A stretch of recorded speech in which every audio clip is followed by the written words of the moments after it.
Live from the Loop Studios in Mendon, Nevada, it's the Gen X Talks Podcast. Making plans with the boys. I'm gonna hit the town. Yeah, I'm gonna make some noise. I'll push past the pain and my wounded pride. I'm gonna live it up. Yeah, stay out all night. But sure, I've had some better times.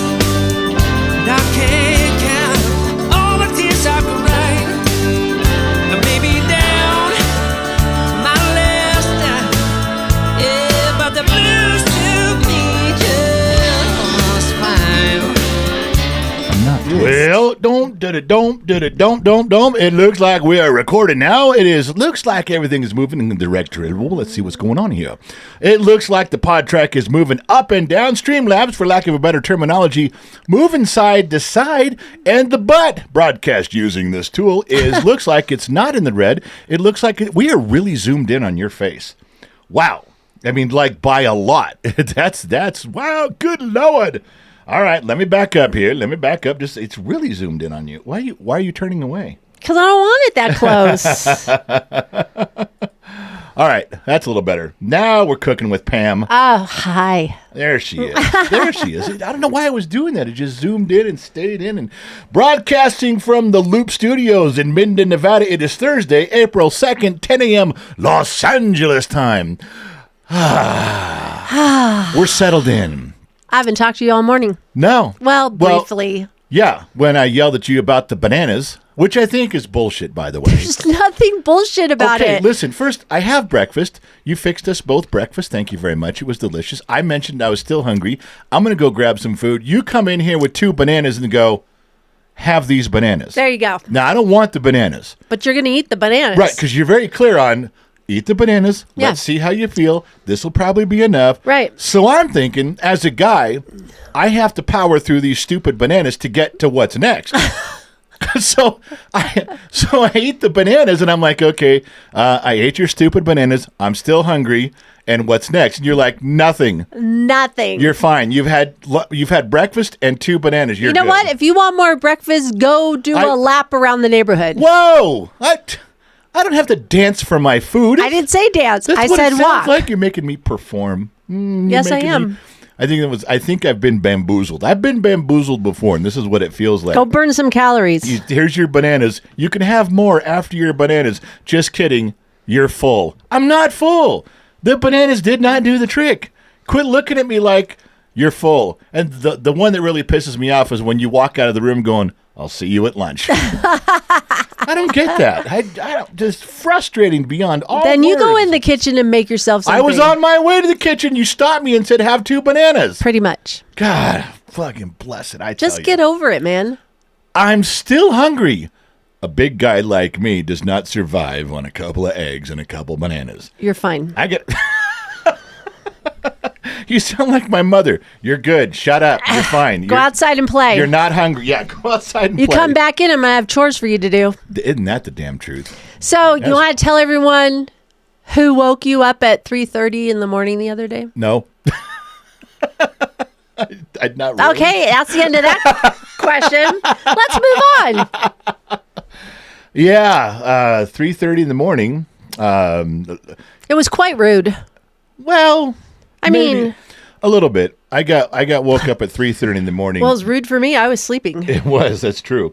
I got woke up at 3:30 in the morning by Chris Cuomo. Of course, where he's at 6:30, so his day's already. Yeah, he was probably looking at his watch on his phone or the clock on the phone, going, "What's the soonest I could do it? Like what time?" I don't think he looked at his watch at all. I just think it was like he got up, did his workout, had his shower, had his breakfast, and before his day really got rolling at 6:30, he's like, I wonder if he's up. I need to vent, and then just like, what? You should be up by now. So I'm like, yeah, good morning to you too.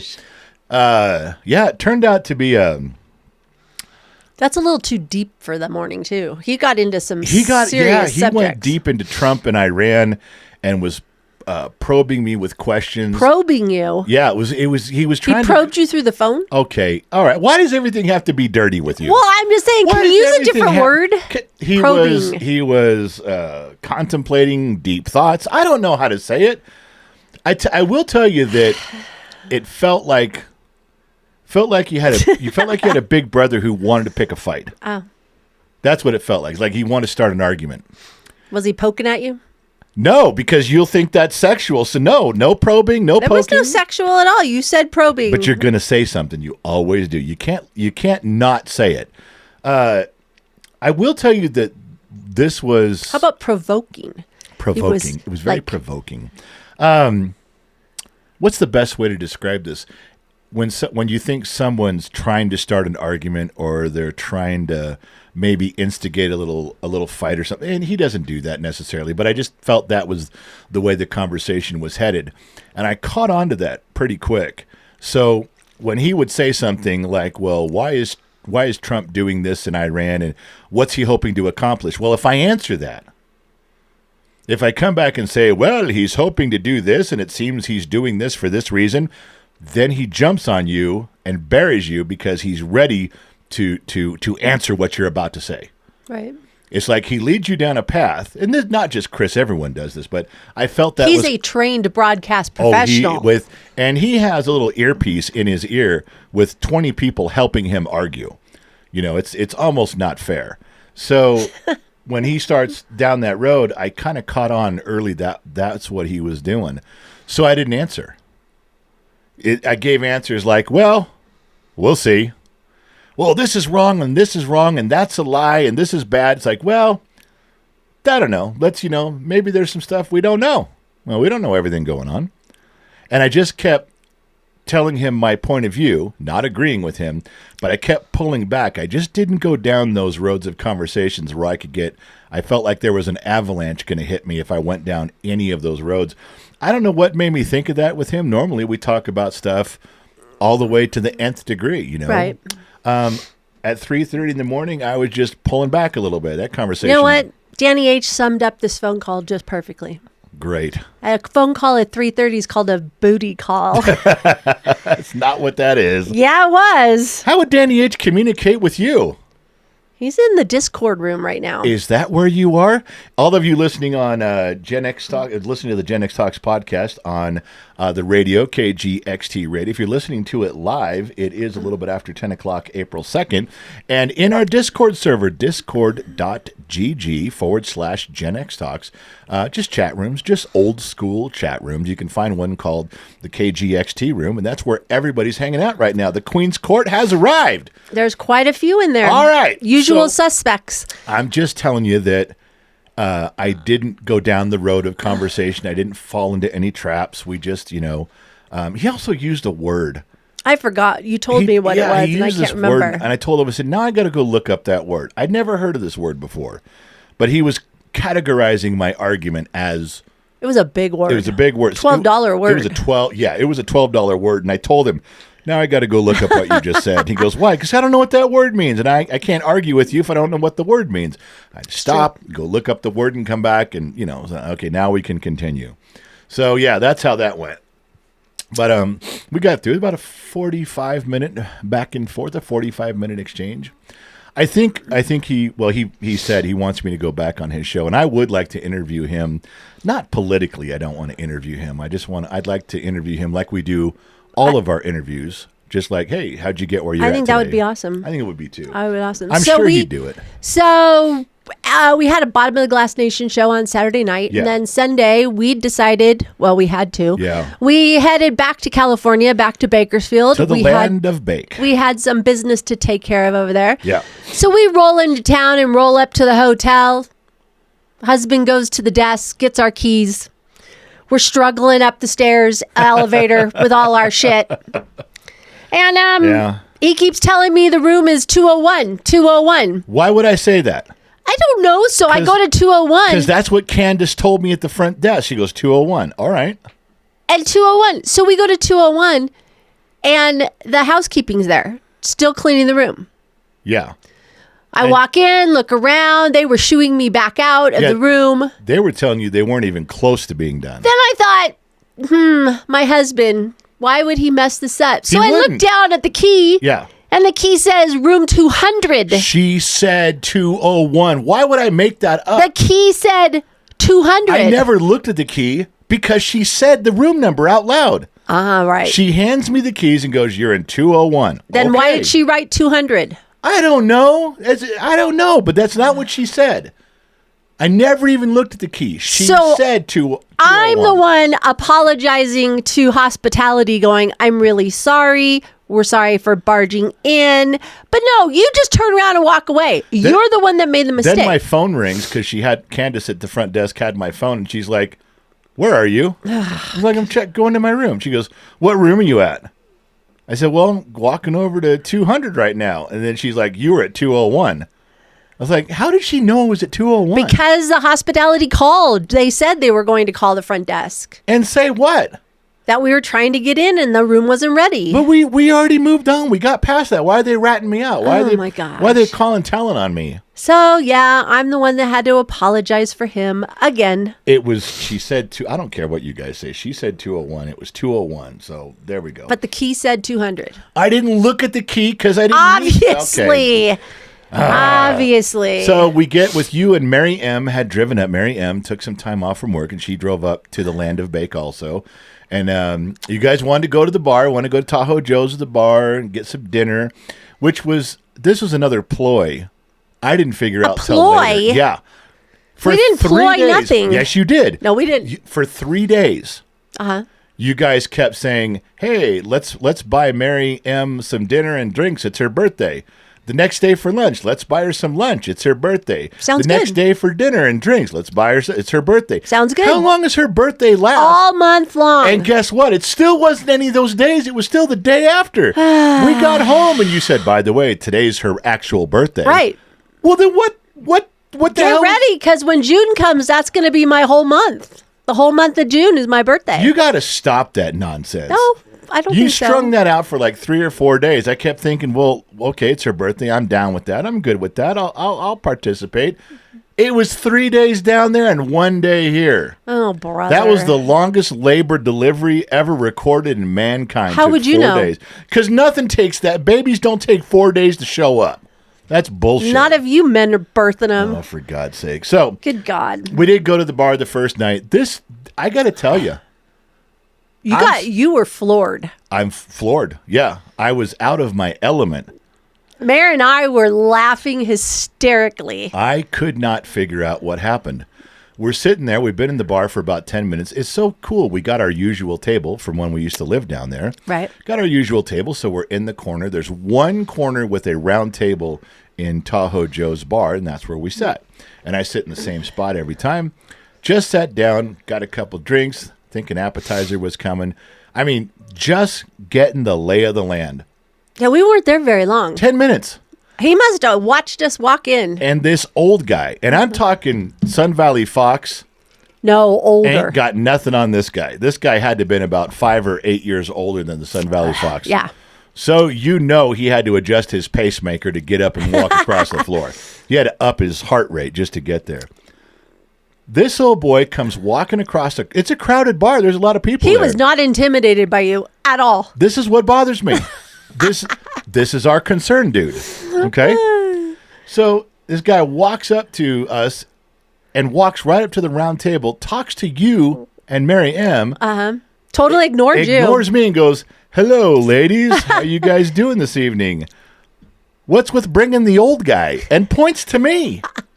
With his thumb, he's pointing to me And like... Mary and I bust up laughing because it was so funny. And he's just taking it all in, talking to you two. Now, I remember looking up thinking, part of me wants to bitch slap this old man thinking, don't come up to a table and start hitting on girls. You don't know what the relationship is here.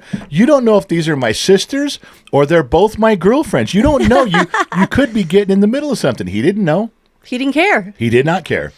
So half of me was like, I should be pissed. There was another part of me that was pretty impressed, I got to say. And you had to respect your elders. You were like in an area you're not used to. I'm very uncomfortable. So this guy rattles off a few more lines and then shakes my hand like, there, little fella, and goes back and sits down. And I remember just staring going, where am I? Did that just happen to me? If that old man looks around the bar and he's going to pick some girls to talk to. He should have looked at my table and got, nope, I'm not going over to that table. That dude looks like he can handle himself. That dude looks like he will fuck somebody up. He wasn't intimidated. Not even a little bit. Then he doubled down. Well, we noticed something later after, because I'll tell you, you girls walked over and said, hey, can we get a picture? Yeah. Because you wanted to show everybody who did this. Right. So you and Mary M go get a picture, and as soon as you ask for a picture, he goes, well, hell yes, I'll give you a picture. Can I get your phone numbers? He asked for your phone numbers. Yes, he did. I mean, he wasn't even wasting any time. He's like, all right, I can get a picture, but I'm getting phone numbers. He didn't even look at you, didn't even hesitate. Nope. There was no hesitation whatsoever. Wanted some phone numbers, wanted to get this party going. That's right. And then later, after we looked at the picture, yeah. he had a Special Forces. Yes, he had a polo shirt on, and I zoomed in, and it said something Chapter 38 Special Forces or something like that. Now, those of you that are members, if you're a Patreon member, if you're a YouTube member, not a subscriber, an actual paying member, and it's also on. It was on the Facebook, the General's Lunchbox. That is a Facebook page. And it's $1, and you can join. But all of the members have already seen all these pictures. They just don't know the story. They saw the pictures, and I said, story is on its way, but here's the beginning. And so, yeah, that guy just made a move. So finally the bartender comes over, and I'm like, okay, do you know... David. His name's David. Do you know any background? Well, not the Special Forces guy. No, the bartender's name is David. And I said, do you know anything about this guy? Because, I mean, he's pretty bold. And he goes, yeah, that guy comes in here few times every week. He's got a mail order bride that's 50 years younger than him. 50 years. She doesn't speak his language. He doesn't speak her language. And they sit and yell at each other until they leave. It's a love language. It's something. But now I can tell why he's hitting on American women. He wants to have a conversation, too, where he understands what's going on. Well, after we found out if possibly he was Special Forces, because who would else wear that thing? Right. He would have took you down right there in the bar. Bullshit! I'd have roundhounded that motherfucker. I'd drop that old man. I'd have put a boot to the side of his face. Oh man, good times, good times. It was great. So the next day we had our errands to run. We went. We had to meet some people for leasing out one of our buildings down there. So we went down there, and then we had some county stuff to go do. GXMom went and paid some bills and got some stuff done since we were there in person. Grabbed some lunch and came back. I met with the tenants or the potential tenants, and then we kind of got everything done. And we were way ahead of schedule. We were like 3 or 4 hours ahead of schedule, and you kind of got this thing in your head. You're like, okay, here's what we're doing. Let's go back to the hotel and drop off Mary M's truck, and she can ride with us because she had driven over there. And you said we are having such a problem in northern Nevada getting a printer for T-shirts. Yes. We have tried like 6 or 7. Little Miss Hot and Nerdy helped us talk to one too. It just isn't working out for various reasons. It's not what we're looking for. So here we are back down in the land of bake, and you said, let's go talk to Sarah, our printer at KV Print. And I'm like, we don't live here anymore. This is really far away. And you're like, they do mail things, dumbass. I'm like, yeah, but then the cost of mailing things is going to just ruin the price of everything we're trying to do. Can't, the shirt prices go up. Everything. This is a bad move. And you said, not for glass, just shirts and stuff like that. So I started to disagree, and you were just, we're doing this. So we go over there. We did talk to Sarah. Nice as can be. She knew we had moved. She knew she had done all our genx. And she had offered to still do our T-shirts when we left, and said that she would be happy to, but we just never took her up on her offer because we figured we'd find something up here. Right. Yeah. Find something local and continue on. Well, she listened to our stories. It was like we never left. It was like we never left, yeah. She was like, I will find a way to offset the cost of shipping. She had a new shipping service, too, and I don't want to quote it because I'll say it wrong, but she goes, there's a new shipping service they use that's very inexpensive. Yeah. And I was like, okay. And then she goes, I'll adjust the T-shirt prices.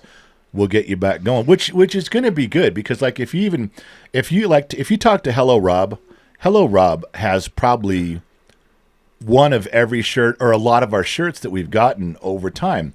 And he always says they're good quality shirts. The ink is done well. He wears these things all the time. And he's like, good, glad we're kind of going back to them because these were great. And we have not really had any complaints over the years. All of you guys, when we're doing Two Bears car shows, all those car show shirts were made from them. They do the real, they don't use computer ink. They scrape it across and the you wear screens. your shirts every day, Every and day. this is like year 5. Yeah. So they're just now getting They're old. wore out because Yeah. they're just physically wore The out. other thing is that they already have our artwork. They have our logos. Yeah. They have everything. We don't have to pay for artwork. That's No. what happens when you go to a new t-shirt shop. You've got to start all over again. So it was nice. And she was so happy to see us. Oh, yeah. She remembered who we were instantly. Oh, wow. So it worked out well. Oh, and the canopy. Remember we opened up our GenX Talks canopy and it was sun faded on the top. Faded, yeah. And what'd she tell you? She goes, I can get you, I kept your artwork here for the canopy top. I'll get you a quote on a new top. I was like, far out. I mean, everything. It fell into place. When you go to a new place, you got to bring along all your old artwork for your 35 different designs and have them redo it. And then pay for new stuff. Well, she's got them all. We just pay for the new stuff. So she's going to do all the summer bash shirts. She's going to be getting involved in the teams. There's team things. You guys know the Sun Valley Fox Nation, Purple Twinkies, etc. She's going to start helping us out, redesigning some of those and getting some merchandise where we can just get them here. Right. That was a good call.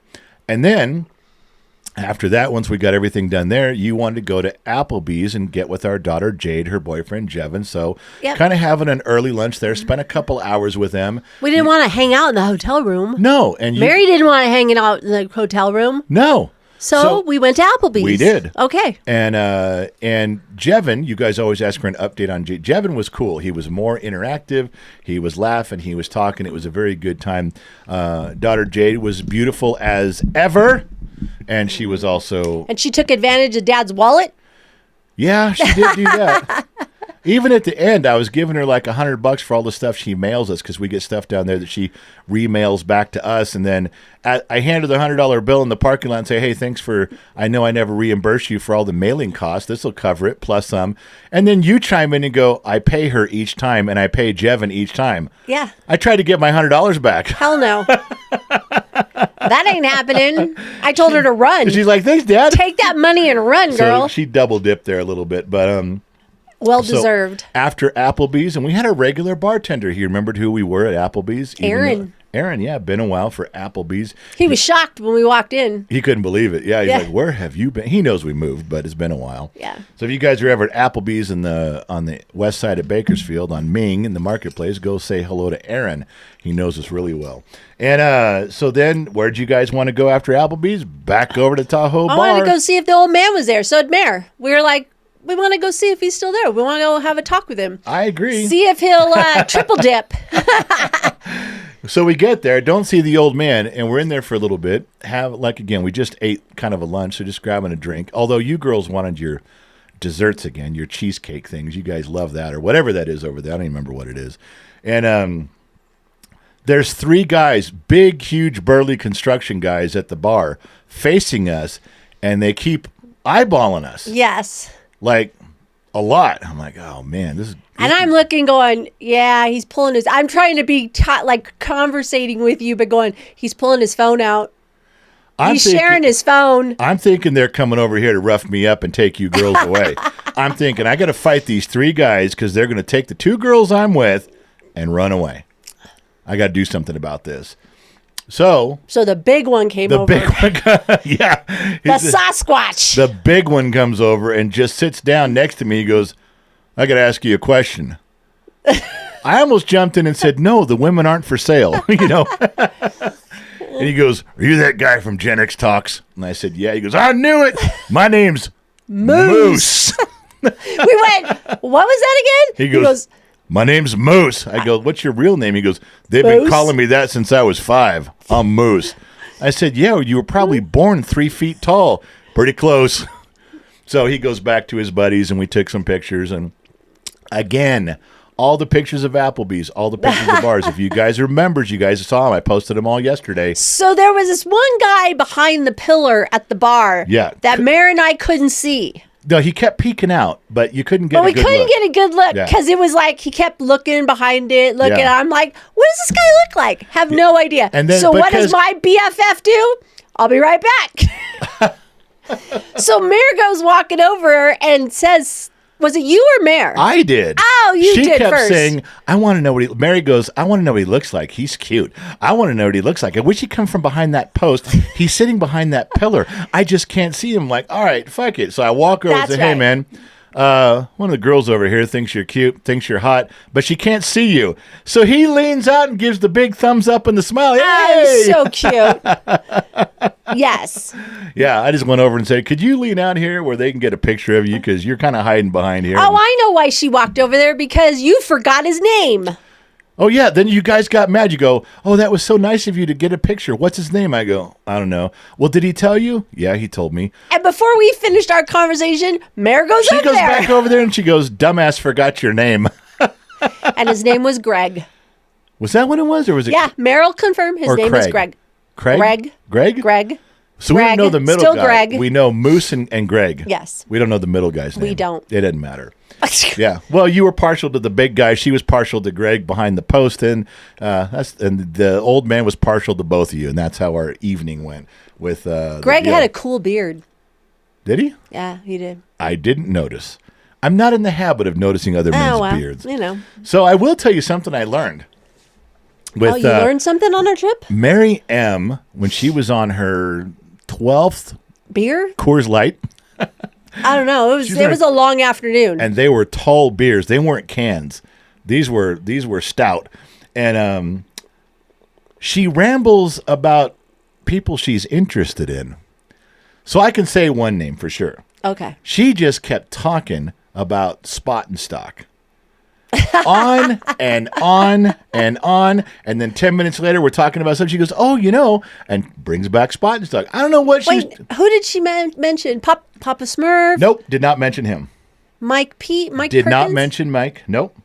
Yeah, Yeah, because there was another guy, but I'm not telling you his name. Does his name start with a W? No, I don't think. No, it doesn't. But quit asking me, because she did not. She never mentioned Papa Smurf. She never mentioned Mike. She never mentioned anybody with a W. Oh my gosh. There was just two guys, and she just had that dreamy conversation. One of them was Spot and Stock, and the other one I won't mention the other person's name, but wow. Yeah, she just you get. I should have recorded it. You should have. Get a little dirt on her, say a little blackmail, say, now what are you gonna do, huh? You a little talking about all dreamy eyed sitting there over her beers, but yeah, you get a few beers in there and loose lips sink ships. Her BFF approves of some of those guys, yeah. I don't approve of what I found out the two of you do. Oh, why? This is what BFFs do. I guess we shouldn't have showed you. You should not have. I got into your phone and I saw the reels you share back and forth with each other. On Instagram. And it's not. I have a personal Instagram. It's not the GenX Talks Instagram. No. I have a personal Instagram. Because if that shit started showing up on my algorithm as GenX Talks, I'd know. One of our favorites, I'll admit it, one of our favorites is hockey players. I cannot believe the boy aquarium. We need to go. The boy, yeah. You call a hockey game because all the hockey players are behind glass. The boy aquarium. Pretty much. So the bartender comes up while I'm going through your phone, and I go, "I can't believe they're into hockey players. What the fuck?" And he goes, the bartender, without even looking, goes, "Did you ever see how they stretch and work out before the game?" And I went, "No."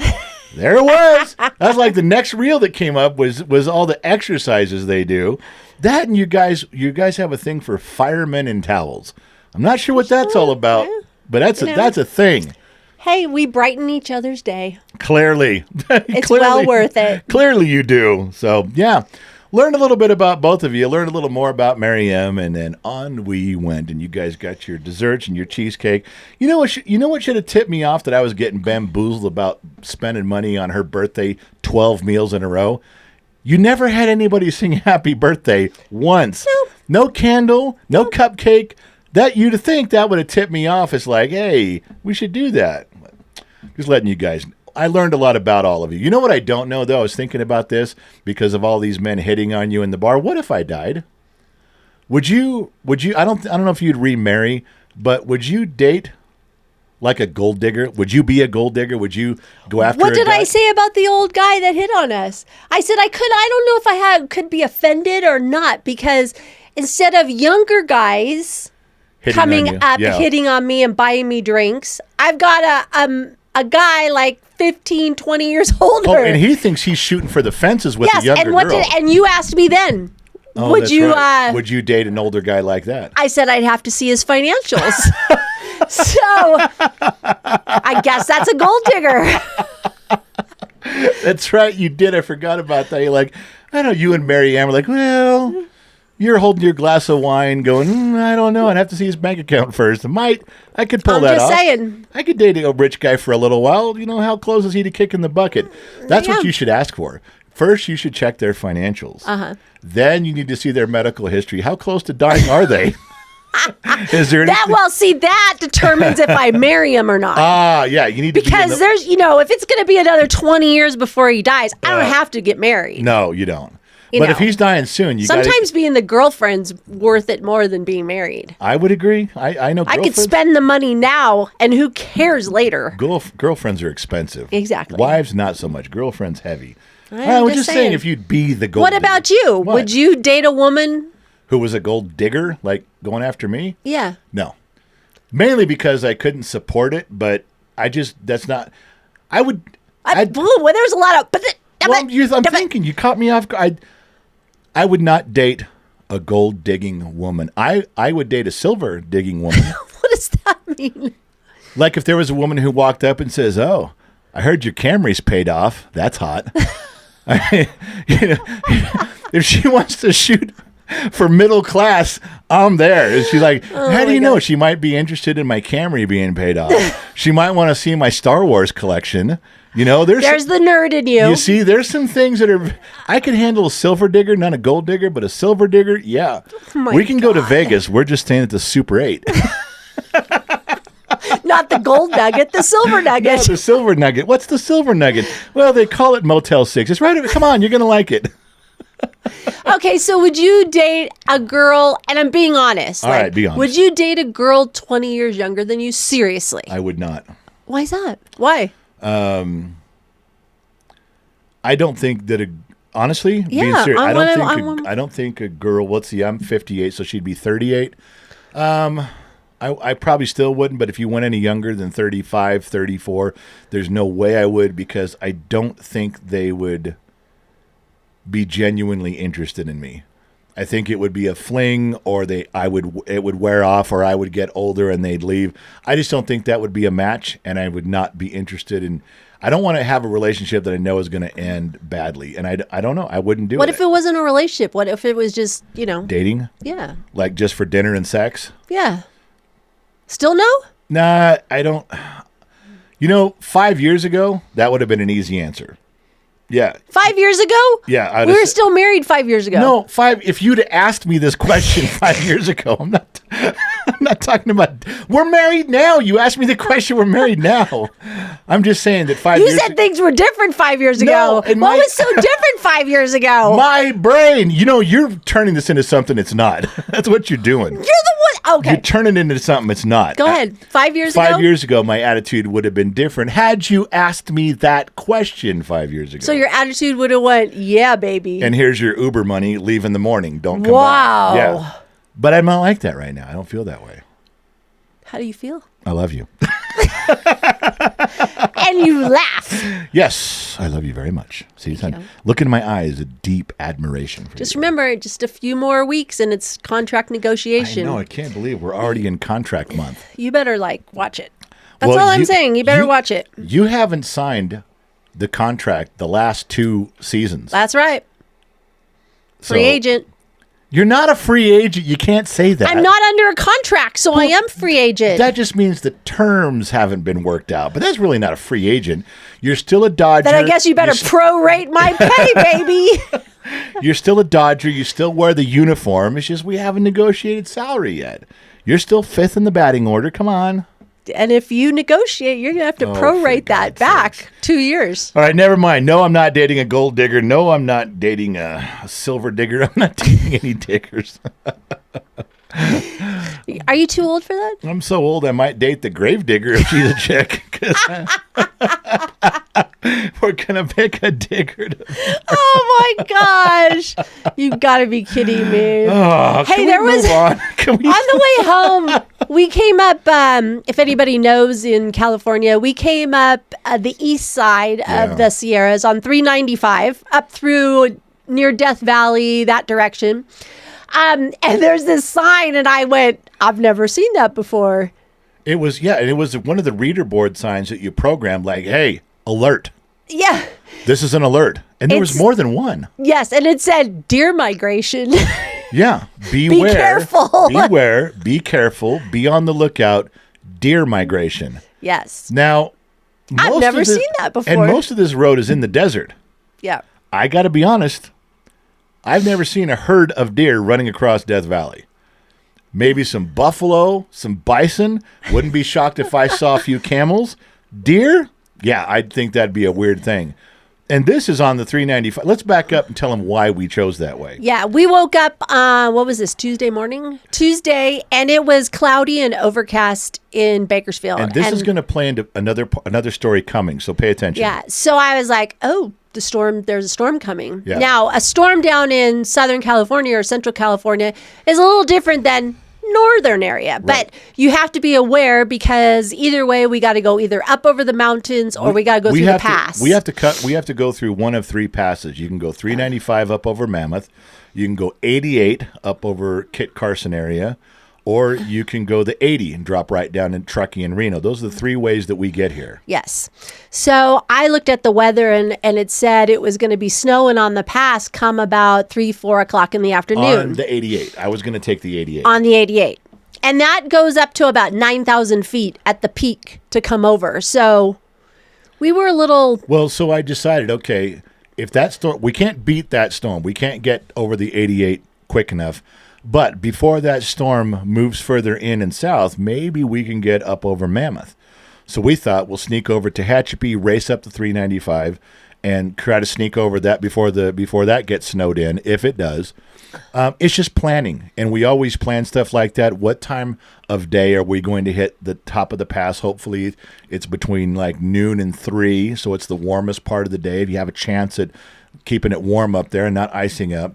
Yes, we race up the 395, and the first thing on there is deer migration signs, which I never saw a deer the whole time. No. Then the next thing I noticed, the wind. Now, of course, the 395 is bad for wind. Those of you who have driven it, you can be parked on the side of the road, and I have seen travel trailers and fifth-wheel trailers blow on their sides just sitting still. The wind can come up. Now, usually how this works is the wind is blowing very hard, 30, 40 miles an hour, and then you get a big gust, and it knocks over trailers. Okay, I've seen semi-trailers get knocked over because they're driving, and they're not supposed to be driving, and I've seen those trailers get knocked over. What I haven't seen is what happened this time. And again, if you guys are members on the member site, on Patreon or YouTube or the Facebook page, The General's Lunchbox, I posted a picture. There was little to no wind at all, and then a gust. Now, I'm not used to there being a gust without some wind to begin with. Normally, you got wind that's fighting you while you're driving, and then every now and then you get a big gust that knocks you around. This was just a big gust out of nowhere. Like it came through a canyon or down a slope. All of a sudden, you're driving with 2 fingers on the steering wheel because there's nothing pushing you around. And the next thing, you're 2 lanes over in the emergency lane hitting the brakes. I'd never seen anything like it. And then a minute later, no wind. You're driving again. That was a first for me. And you actually, a Gen X mom actually got a picture ahead of us. A big gust of wind came down this hill and blew across the street, and it caught a bunch of dust, and she actually got a picture of an isolated area of a gust of wind. I mean, you're just, how lucky was that it blew across a dirt area and she caught it on film, and she did. We posted it. But that's what I fought all the way up. And then it got worse as we got farther north. Normally, if you're on the 395, you in the mornings get up over the pass before the wind starts. Afternoon, evening is a lot worse. And usually when you get up into the pine trees, you don't feel it as much because there's a windbreak of the trees. This was still bad. All the way up. Didn't hit any snow, picked up a little rain, snuck over the pass before the storm hit, so we were okay. But just dumb stuff to have to deal with. I thought I'd seen everything, and I hadn't seen that. You know what else? I saw on that trip that I had never seen before? What's that? 2 idiots defending the speed limit at 55 miles an hour side by side for 29 miles. The only 2 lanes. The only 2 lanes, and these idiots are side by side. There's and a whole line of cars completely behind them. 90 cars behind him. Because how do I know? Because I was the first car. That's right. And there was 90 cars behind me. And 90. 89? 89. 104. There was a shit ton of cars. Okay, there. I don't know what it was, but I could not get these fuckers. I mean, I'm bumping this one car with my bumper going, move the fuck over.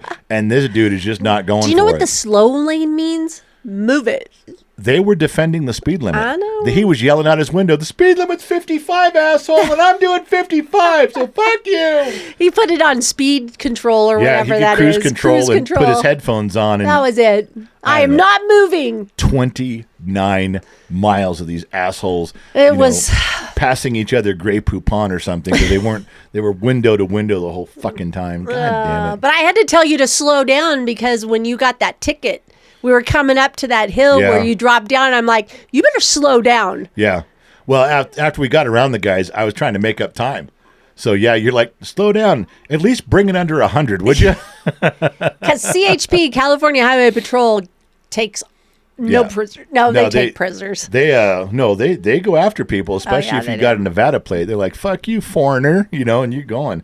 They don't like us on this side. I don't know. Anyway. Yeah, no. I wanted to tell you something that happened when we were filming the garage show at the Foxhole over at Joe's in What'd you do? St. Donna's. Did you do something? I noticed something, and then I did something not on purpose. Do I need to apologize for you?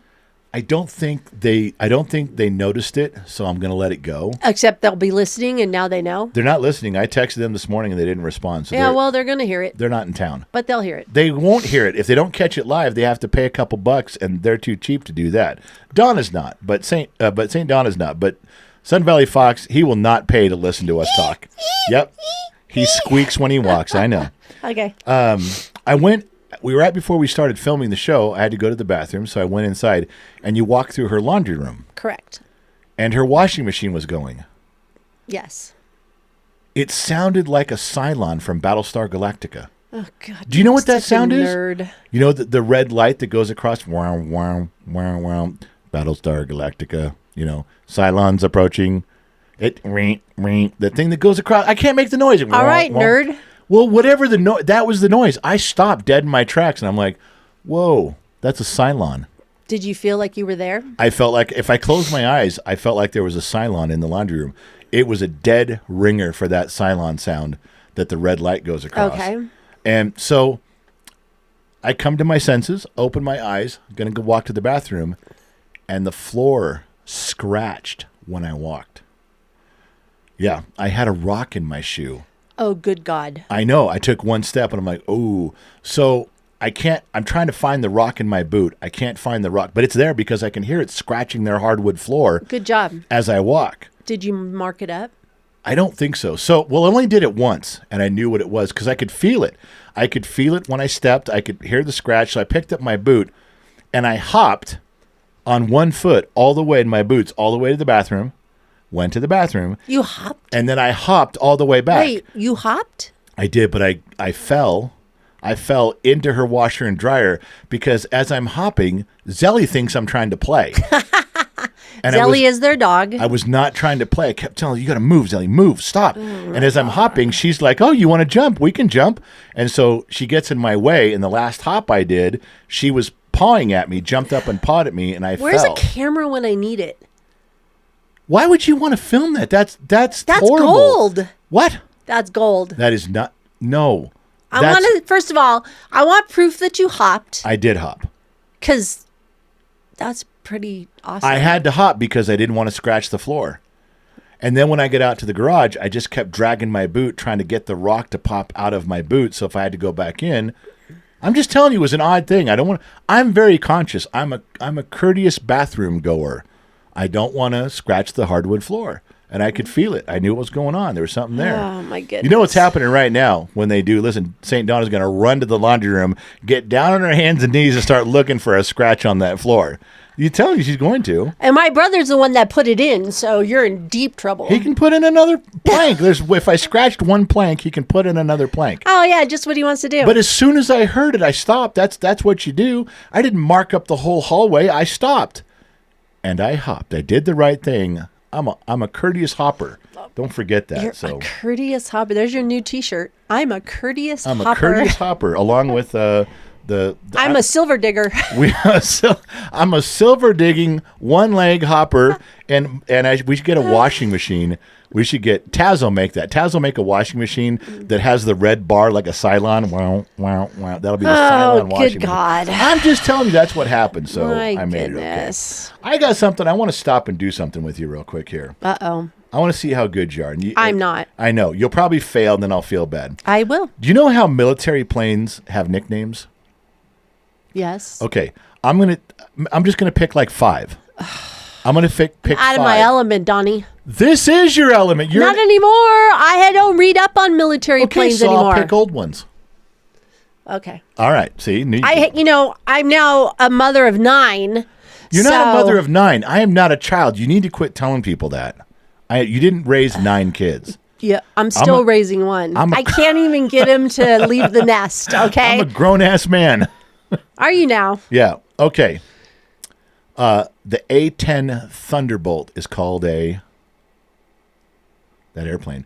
The big jets on the side wings. Is that a Warthog? Yeah. A-10 is a Warthog. Good job there. The F-16 is the... F-16 is a fighting... I know. I'm drawing a blank. Falcon. Oh, yeah. I thought you'd have got that. Hey, I got a Warthog. Shut up. F-18 is the... It's been so long. F-18. It's this and a super this. F-18. I don't know. Super Ace. I don't remember. The Hornet. Hornet. F-18 Hornet and Super Hornet. People, I haven't done this in a long time. F-35. No, you're not Lightning. getting... Okay, if you don't get this one, we actually have to get divorced. Whatever. Tom Cruise will call you and say, don't watch my movies anymore. Wow. F-14. Tomcat. There you go. F-117A. The one with all the angles on it. Stealth. It's a... Starts with an N. Nighthawk. Nighthawk, that's right. Old one, B-52. Bomber. Stratofortress. I don't know if you know that one. I thought you were going to ask me like what the C5 was or the C-130 for the Blue Angels was. That's Fat Albert. For the big fat one, yeah. What was he, a C-140? It's either a C-1... I think it's a C-130. All right, so what was the B-1 bomber called? That was easy. You're looking at me with a blank stare. I am. The Lancer, the B-1 Lancer. I would not have known that. How would you not have known that? Stop. I don't want it. You're making me look bad. SR-71? Depends on what you call it. Black Hawk? Not Blackbird. Blackbird or the Habu. What? Oh, yeah, it does say Habu. You're welcome. It says Blackbird, Habu, and Lead Sled. Wow. Lead Sled, I didn't use it, but a Habu, yes. I have never heard of Habu. You want to know where that came from? I do. The SR-71 flew over in Okinawa. And Habu is a... Oh, crap. They called it. Okinawans called it the Habu. And I can't think of what it means. So you don't know.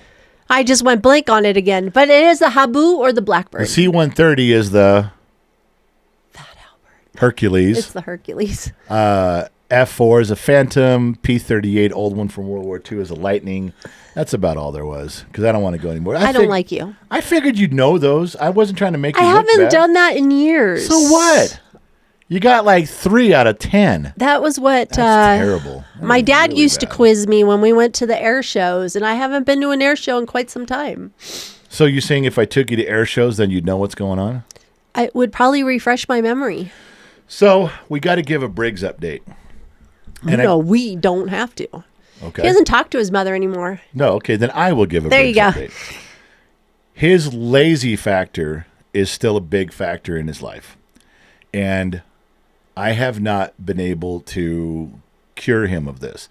The one thing that the outside world is changing him. He was always cutting it close getting to work. He was either 1 minute late, 1 minute early. I could not get him to show up 15 minutes early. And finally, it was passed around where he works. They're like, hey, dude, the only reason you're allowed to come in late is because you know Ben and Ben's covering for you.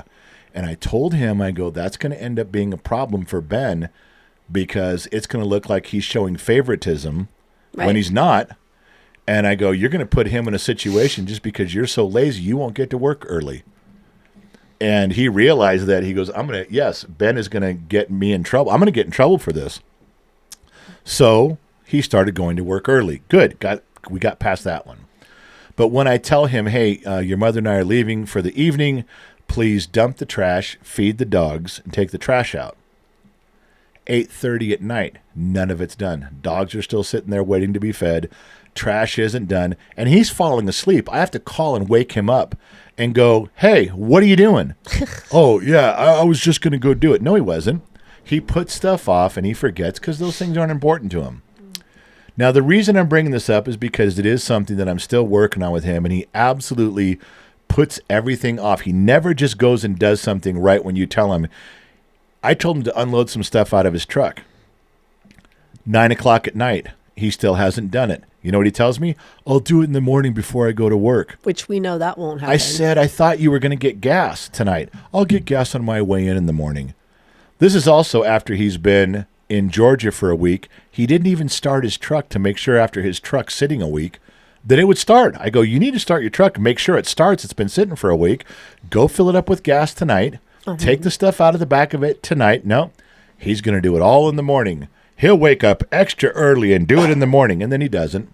And he's racing around. He's driving 90 miles an hour trying to get to work. He's also running on a truck still to this day where his tags are 6 months expired. Or more. Because every Saturday when we say, go make your appointment at DMV, I'll do it later. I'll get up early and do it tomorrow, and he never does it. So, which brings us to sunny point number 2. He is on his way to Morro Bay for spring break. Good. He deserves to get a break. He's been working hard, never misses a day of work, works really hard while he's there.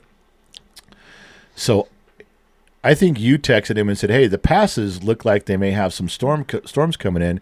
You better check the passes. And we came home the day before, so we kind of knew what was coming. And he has witnessed me plan my routes all the time based on weather. I'm like, or we stay and don't go. Yeah. Like, I'll wait another day. Yeah. I'll leave a day early. I'll get it. I mean, I plan stuff out by where we think we can go. But nothing ever happens to him. I'll be fine. I'll unload. I'll take the trash out. And finally, My what did I tags, say? I'll be fine. I don't care. I'll be fine. Because nothing ever happens to him. And we kept warning him that winters are very tough to drive in. And in he's a two-wheel not used drive to it. Truck. He's a California boy. But we had such a mild winter. He goes, that wasn't so bad. That was easy. Yeah, you had one storm. One. You know, and he's got this attitude like, I'm built different. I can handle it. And you're like, quit being arrogant and please get your head out of the clouds. There's some stuff that can happen here. You need to plan better. So he comes home. He says, I'll pack my stuff and leave. And I said, you should pack your stuff the night before. His plan, pack your stuff the night before, leave directly from work. Right. And be ahead of everything. But he didn't. Do you think he packed his stuff the night before? No. So he races home. So that put him an hour. Yeah, he's already an hour plus behind. When he comes home, he packs up. Now he's cutting it close for going over the pass. And where we live, you can see the mountains. And when the mountains have clouds that you can't see the tops of them anymore. You can see stuff coming in, and they're dark. That means there's a storm up there in those passes. So, but what did I say to you? What's that? Maybe it's just something he's gonna have to just do. You finally just got quiet and said, I'm not advising him anymore. Nope. I'm done. Nope. So I'm trying to have tell to experience him, it. what does it look like? Well, it says that there's going to be change required tonight. I'm going to get up over that pass before the storm hits. And I looked at the weather, and at Kirkwood, which is, 25 minutes from us, it was already snowing. And I said, I don't know what if that storm comes in a little earlier than anticipated? You're going to be caught. So I didn't let him leave the house until you got a jacket. Do you have gloves? Do you have extra water? Is your gas tank full? Don't be up on that pass low on gas thinking, I'll just get gas on the other side of the mountains. I mean, I beat him up on that pretty good. So it's going to take him 3.5 hours to get where he was going last night to stop at his buddy's house. It took him 6. And let me tell you what happened. I get a text message from him. He goes, I'm okay, but I slid off the road. And don't tell Mom until I get this solved. So I had to wait and couldn't tell you. And come to find out, like it took him 6 hours. He said, when I got him on the phone finally, after he was down the other side of the mountain, he said, the weather came in faster and quicker. I was the only one on the road. And he's in his 2-wheel drive truck. He goes, it started snowing. I was following tracks in the road, and then there was no more tracks to follow. I slowed down to about 20 miles an hour going through the mountain. He goes, and I felt the back end starting to come out from under me. And one time, I just couldn't turn. I slid straight off the road into a bank and hit it. He goes, I couldn't stop. And he had no chains. No chains. Couldn't stop. Chains. Couldn't turn, nothing. Got his jacket, got his gloves. No one to help him, he said. And he goes, I started digging out. He had his tools with him, which was good. He had some wood in the back, too, just some scrap wood. He started putting wood under the tires because his tires were spinning. He couldn't get off the bank. He put big rocks in the bed of his truck to add weight over the axle. He goes, but, it was an hour and a half before I could get that truck to move. And then I'm thinking, I'm stuck. I'm on the top of the pass. So I either have to go back down through the ice or I have to keep going ahead. He goes, I kind of figured I was more on the California side. Let me go down that way. He goes, and I just went slow. He goes, I figured I just have to find a place to spend the night in my truck if I couldn't go. He goes, luckily I made it down. But he was very scared. He was very alone. I think for the first time in his life, he kind of went, oh, shit. My smart-ass, invincible replies that I always give everybody is kind of bullshit. Because here's what I told him. I said, well, what happened when you slid and hit that bank? He goes, I couldn't stop. I just went right into the mountain. And I go, and what would have happened if you were pointing over a cliff? What would have happened if you all of a sudden couldn't steer, couldn't stop, and it wasn't a bank? It wasn't a mountain. What if you're on the other side of the road and you were sliding over the cliff? He goes, I'd have gone over the cliff. I said, and why? Because you don't plan, you don't listen, and you will not do any of the suggestion things that I tell you to do. He goes, I will from now on. He goes, I will plan out better when I leave. It shook him up. He got it. It shook him up this time. But this is what happens. He does not, he literally, it's like talking to a 14-year-old in this one area of his life. So much of his area, he is so much more mature beyond his years. Things that I talk to him about, I think, man, I feel like I'm talking to a grown-ass man about some stuff. Wise beyond his years. Then there's stuff like this, I just can't get through. And this wasn't even the plan. He wasn't supposed to leave till Thursday, till today. Right. For some unknown reason, he had it that he was leaving Wednesday night. Yeah. It just changed. I mean, I will tell you a lighter part of this story, though, a lighter part of it. So he goes over to his buddy's house. They got a college thing going on in Merced, and they go to a college frat party and everything. But all these guys, 5 guys are going to Morro Bay for the week, for spring break. And we already talked last week about how he almost got burned on the Airbnb with his $1,000 and stuff. You guys remember that story. So he's been talking to this girl. I won't mention her name. And he says, well, why don't you come with me out to, Morro Bay? Meet us for the day, yeah. Or, yeah, for the week. She goes to SLO, San Luis Obispo. Yeah, she goes to San Luis Obispo. Which so isn't she's so out far. In SLO, so that's close by. So his friends, he's like, hey, so this girl's going to come out and hang out for a couple of days. And his friends are all like, no, that's bullshit, man. Briggs is all, well, then you call some girls. We don't know any girls. We're nerds. So Briggs calls the girl back and says, look, can you bring some friends for my friends? Otherwise, they're giving me a hard time about you coming out. So she goes, okay, I got 5 friends. So they bring 5 girlfriends. So Briggs calls his buddies back. So, okay, she's bringing friends. They're like, yeah, woohoo. Briggs is a pimp, man. All you got to do is snap your fingers, man. And now we got 6 girls. This is great. So the girls are coming out. Briggs is coming out there with the girls. And somehow one of his sisters, Briggs' sisters, finds out that there's this situation with the girl and the other girls. And this sister calls Briggs and has a big, long lecture as the big sister. I'm the big sister. Watch what you're doing. Girls. All his sisters are older than him. Right. And so she leans into him. I'm the big sister. Girls are trouble. Watch what you're doing. And it doesn't stop there. And they're giving him advice on which girl to choose because the sister. Because, so now the older sister now recruited the younger sister. Well, that was where I was going. She called the other sisters and said, hey, did you hear what our brother Briggs is doing? Yes. They take turns calling Briggs. So now Briggs is part of a group chat called the Court of Sisters. Yeah, he goes, I got 3 sisters. It won't leave me alone about my love life. I go, nope, you open up that door. That's on you, dude. That's what big sisters do. So I have to tell my thing. So after Briggs leaves, like 30 minutes, one of his sisters calls me. Now be careful here. You're about to say a name you shouldn't say out loud. No, I'm not going to say a name. Okay. So one of the sisters of the 3 call me and go, Mom, I can't believe you like this girl over this girl.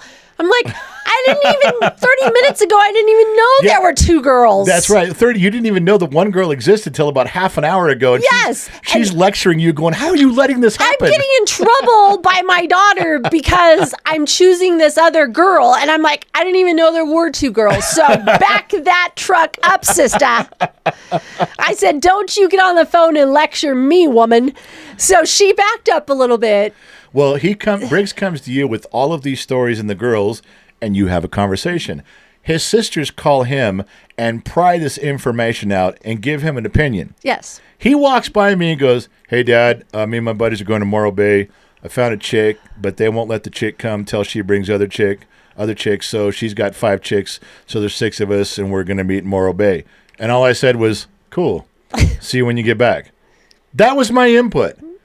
You women are the ones who cluck in every direction. I didn't even ask. He came in my office to say goodbye to me, and he was telling me about this girl, and I said, oh, so I got it. Same story I got. Then he goes, no, she goes to Slow. I go, when did this girl go to Slow? He goes, oh, no, this is the other girl. I go, what other girl? I was like, what just happened? I think he appreciates his dad. I just barely give him a nod going, far out, man. I'll see you when you get back. I'm like, have a good weekend, son. Like, okay. But, man, our daughter jumped my shit, man. I was like, leave me out of this. I'm glad they're going to do it, the Court of Sisters. Absolutely. They're dealing with him on a daily basis with his love life now.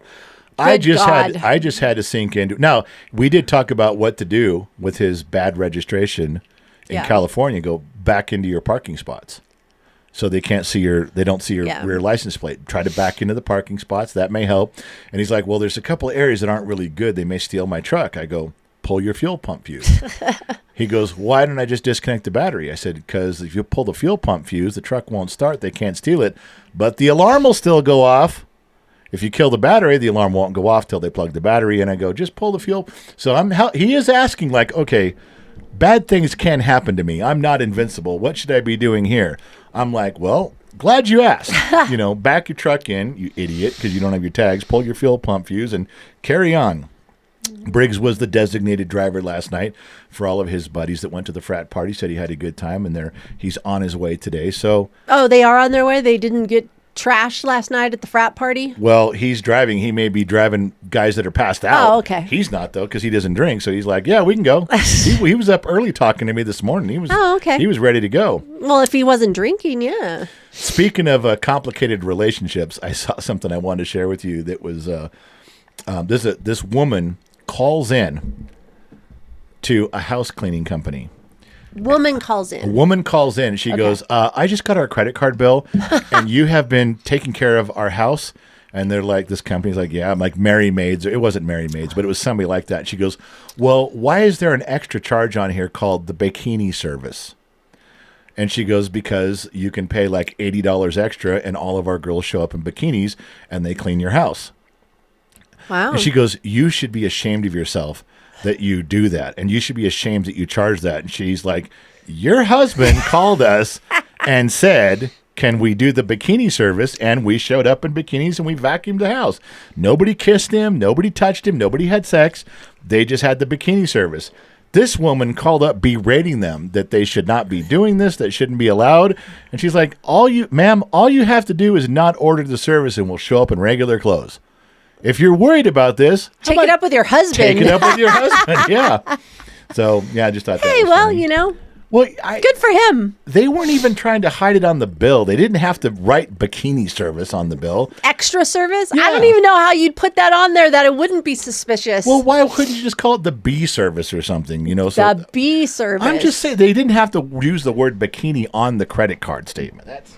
They charge it. That's how it reads up. That's a little tough. All right. I thought that was funny on that. So, real quick, so we talked about this a little bit on the last night's Off the Record show. Give you guys an update. You remember the big conversation we had a couple episodes ago about Virginia City and how I kind of got shut down when I brought up the ghost hunting thing. So I kind of just left quietly. Didn't do any damage, but I learned real quick what's going on. So I drove away because I drove up there by myself to Virginia City to knock on doors. Shiloh Ferguson, our producer, one of our producers here, has been in touch with Hometown Ghost Hunters. You guys remember we did that interview with them a couple months back. Great guys, and that's their channel. That's what they do. And Virginia City is on everyone's list. If you have a bucket list as a ghost hunter, Virginia City is on your list. If you're a national or a worldwide organization that tracks down paranormal, at some point you're going to find yourself in Virginia City, Nevada. It is a hot spot for ghosts and ghouls and goblins and stories. But Hometown Ghost Hunters heard my debacle on how my approach and what to say, what not to say. They took it upon themselves to start working that angle. And, with good information, with a little heads up, you might be able to go a long way. Okay. Apparently they are. They're flying out this summer. So their channel and our channel, we're going to do something. I don't know what it is. I know they have their own agenda. We don't have dates yet? No, not yet. But I also know they want to do stuff with us. Like there's a bunch of stuff we can all do together. And then I'm sure they're going to do stuff on their own for their fans and their subscribers without us. But the times that we are together, we want to invite you guys to be part of it. We'll turn on the cameras and we'll take a bunch of pictures and see what's going on. We got to get Shiloh out here, even if we have to fly her here. Absolutely. She is such a part of that. We got to get her in town for that, whatever She's that the one that activity got is. them on our show in the first place. Completely. Yeah. So that's going to happen sometime this summer. Looks like it's sometime in June, but I don't have the dates yet. But Hometown Ghost Hunters, GenX Talks. It's Hometown Ghost Stories. Hometown Ghost Stories. Hometown Ghost Stories. Shiloh Ferguson and GenX Talks. Can you imagine? I can't. I'm waiting, though. I want to see it. I want to see what goes on. It's going to be some good stuff. All right. Well, let's round this off. Do you have a car story? I was thinking about something, a real quick story that just popped in my head this morning. I was working at a dealership in Las Vegas, and you get to know your customers. Even though you're at a dealership, people think when you're at a dealership as a mechanic, you don't really know all of your customers. And that's probably true for the most part, but there are still a lot of regulars, and they're like, hey, I want that guy to work on my car. He did a good job last time. So even if your dealership has 25 mechanics, you still get a following. There was a lot of people that used to ask for me specifically. And there was this one woman, I guess I was 22 or 23, working at the dealership. She must have been in her 30s. Very nice. Always come in. She'd always want to say hello to me before. Hey, I just dropped off my car.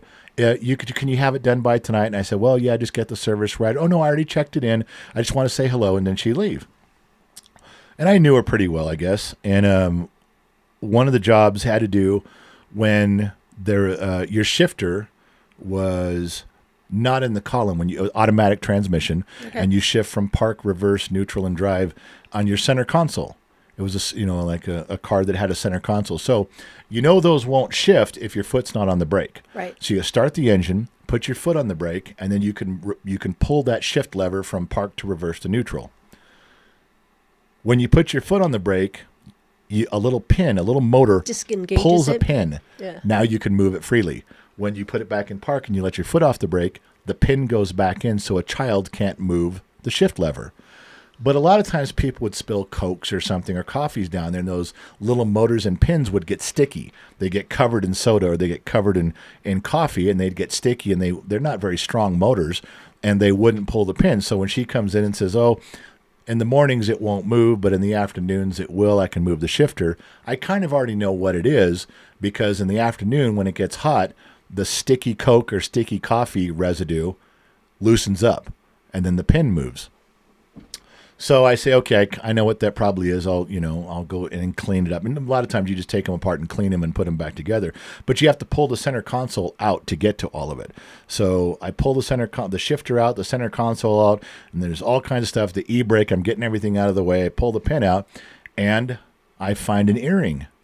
And I'm like, far out. So I save everything, put it together. And when she comes in, she's getting ready to leave in her car. And I run over and said, hey, I found one of your earrings that fell down in there, and I handed it to her. It wasn't her earring. Ooh. Uh-oh. And she knew instantly whose earring it was. Did she tell you? She did. She went off. She just was yelling. She wasn't really yelling at me or to me. She knew her husband was cheating with one of her best friends. Oh. She knew that this earring belonged to her best friend, because I guess you guys know that about each other. If you have BFFs that you're around, you guys kind of know what clothes you each have, what purses. Yeah. She knew exactly whose earring was in this car. Well, maybe there was a legitimate reason. I wasn't offering one as an excuse. She was mad, and she sped off in that car. They got divorced. Damn. The guy even came and talked to me, and he goes, where'd you get that earring? And I was like, it's in your fucking car, dude. And he was like getting angry. I said, before you get angry at me, and this guy's a pencil neck, like dresses in a suit piece of shit. And he was just all upset, like he was going to throw his weight around or something, because everybody knew they got divorced or were getting divorced. He comes in asking me, where'd you get it? What were we doing? I said, look, dude, it was in your center console. That means that whatever chick it belongs to, she was in your car. So fuck off. I didn't do shit wrong. I thought I was giving your wife's earring back to her because your wife had lost it. I thought I was going to get a reward. I thought I was a hero. He was trying to get you in trouble to cover up his mistake. I'm not trying to turn you into a douchebag, but apparently you did that on your own, but asshole. you are a douchebag. So that was, it was just an earring in the center console. I just found it. That caught me off guard. You weren't ready for that, huh? I thought I was running back like, hey, look what I found. You're going to be so happy. That's legit. You've probably been missing this for a long time. Right. And here's your earring. And man, her voice or her face just took on a different tone that second. And I'm like, did she take out the rage at you, though? Was she mad at you? She started getting mad, like yelling at me or yelling to me, and then explaining things like, this is my friend and my husband. And I got it after a few seconds. I'm like, okay, she's not really mad at me. But the whole car lot was stopping to look why this lady was screaming at me. Yeah. Did she ever come back later? Did she come back and say something? I think she did. I don't remember that. I think knowing her, she would have probably come back and apologized. I don't remember that specifically. I remember the guy coming back and being upset or trying to be upset. But stuff like that. That's soul crushing.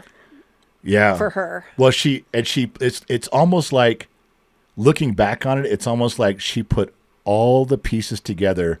That was the final clue. Like, oh my God, when we all went to Hawaii together, when we were at dinner, when they came over to the house. I mean, all these stories. Women's intuition is spot on most of the time. It's 90% of the time. It's almost like she already had 34 stories that didn't quite fit, and this bing, bing, bing, bing, bing, bing, bing, bing, bing, bing, final bing, clue. Locked them all together like I knew it. What happened when you used to call my little woman's intuition? What you used to say all the time? Oh, if I was at the shop and some hot chick was talking to me and flirting with me or something, my phone would ring, and it's you. And I think you actually started it one time. I go, what do you want? And you're like, I don't know. My spider senses were tingling. So I used that from that on time on. Every time you'd call and there's some girl I'm talking to, I'd go, what are your spider senses tingling? You were like, again? how do you know this? I don't know. It's a weirdest thing. Women's intuition is, God, if women would like totally hone in on that completely. I could be having a normal day of work at the shop.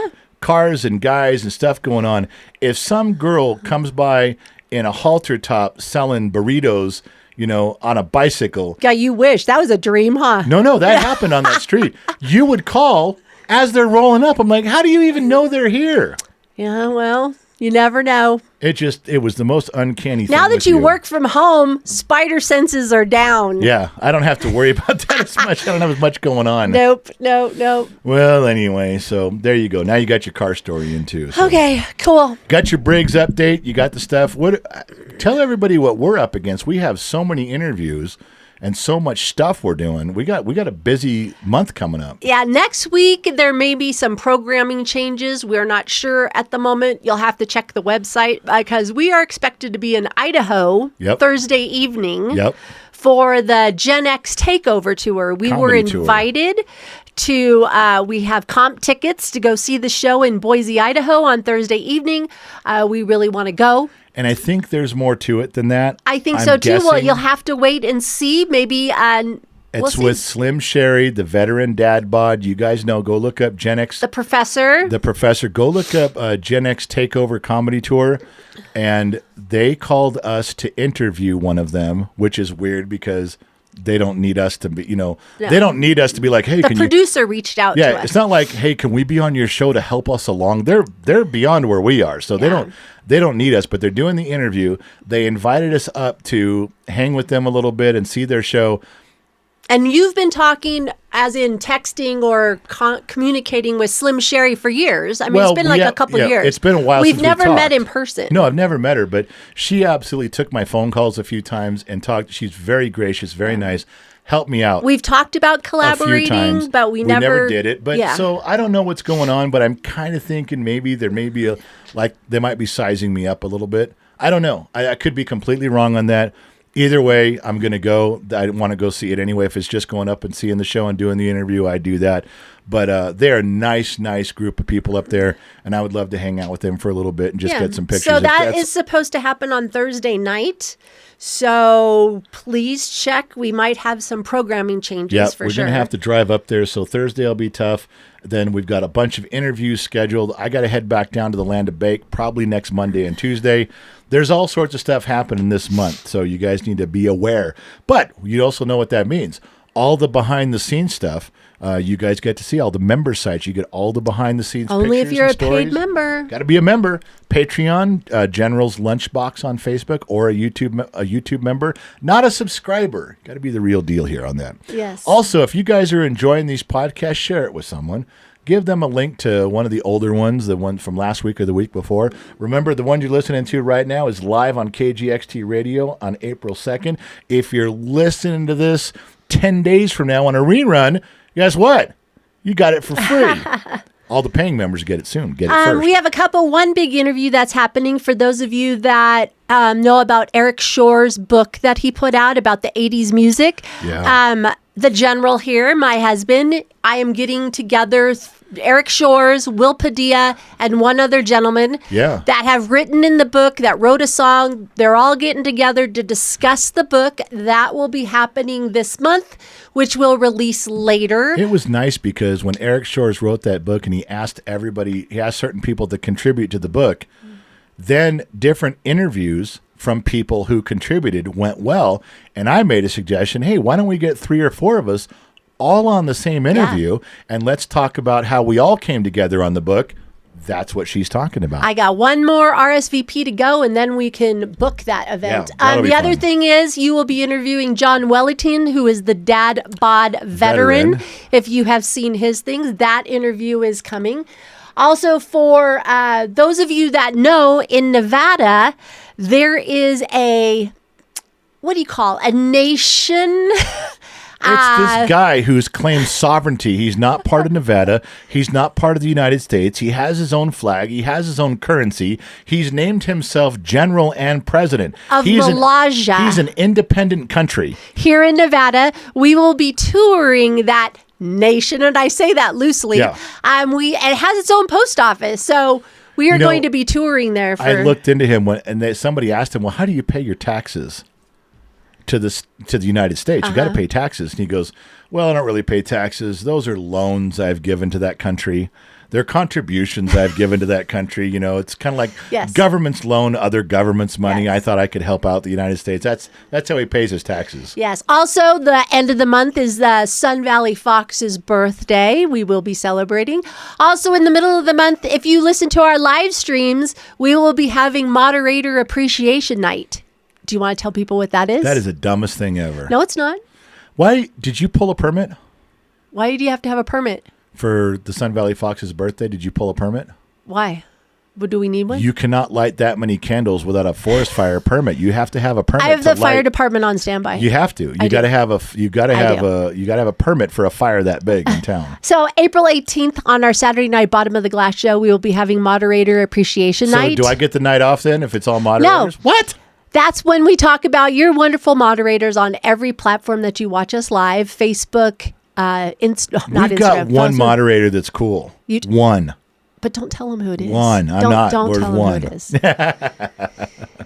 Anyways, we'll be talking about our moderators that night and letting you know a little about them and how they even started with GenX Talks. Because most of them start off being fans that eventually become We got something special about each moderator because they have all turned in 2 truths and a lie. Damn. And we are going to have you guys vote on each moderator and what their 2 truths and their lies. And if you could pick out their lie, you got a chance at winning a prize. There you go. We'll be updating the calendar on our website, www.genxtalks.com. And I will do the points tonight. A lot of people emailing me, update the team points. I'll get that done. All right. Say goodnight, Gracie. It's time to go. Good night, Gracie. Thank you guys for tuning in. Thank you guys for laughing along with us. Not sure where you're chiming in from around the planet, AM, FM, Sirius XM, or perhaps you're listening in on the Armed Service Radio Network. Remember 2 things in life. Number 1, wherever you go, there you are. Number 2, I'll catch you guys on the flip side because I'm out, baby. I got to go. Bye-bye. See ya.